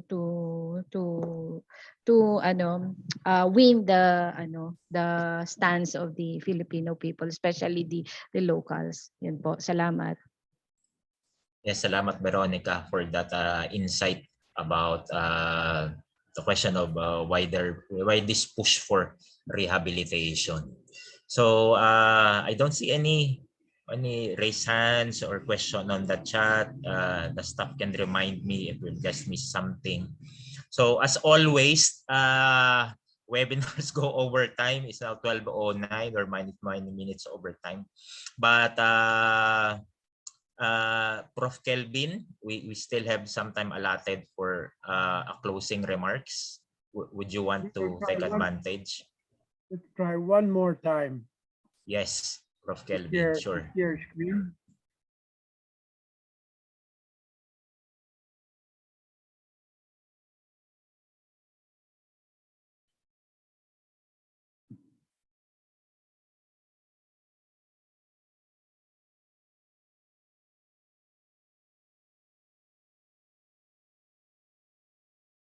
Well, you probably still can't see it, no? No, unfortunately, we cannot see it yet. Don't worry about it. I will give you a small reason for hope. When all of this is well and done, I don't think that it will be rehabilitated. And the simple reason is that whether they say it or not, the nuclear industry and the nuclear cabal, the nuclear lobby, know full well that the Philippines is no place to build nuclear power, mainly because of the physical hazards. I had a map that I was going to show at the very end that superimposes the Philippines on the map of Asia centered on Chernobyl, and you could see that if there was a disaster in the Philippines, which could be much worse, by the way, than Chernobyl, if it involved a spent fuel cooling pool, it would be 10 times worse than Chernobyl, and people know that. And there is no way that you can build nuclear power in the Philippines without guaranteeing that the disaster would happen sooner or later. That would really affect a huge part of the world. So have heart, people. At the very end, I do not believe that they are going to be able to nuclearize the Philippines. Maniwala po kayo. Yes, maraming salamat, Prof. Kelvin, for that optimistic note about the prospects of the BNPP finally being rehabilitated and operated again. With that optimistic tone, I think that's probably the best way to end our webinar for today. I'm sure this is not the last. We can always go back and look again about the question of the BNPP. For now, it's an open-ended question. There's just this interest on the part of the current government and probably the succeeding government about rehabilitating BNPP. And so we'll see. Sabi sa mga Pilipino, abangan ang susunod na kabanata. And the UPCIDS and UP Alternative Development Program will be very much interested in looking back again, okay, in either in the coming months or years on this issue. So thank you, everyone. Our main speaker, Professor Kelvin Rodolfo, our panelist, Professor Roland Simbulan, Veronica Cabe, and Dr. Romeo Quijano. Okay, the convener of ALTDEP, Professor Ed Tadem, and all of our attendees. There were a lot of them earlier, although they've gone down a bit because it's already noon time.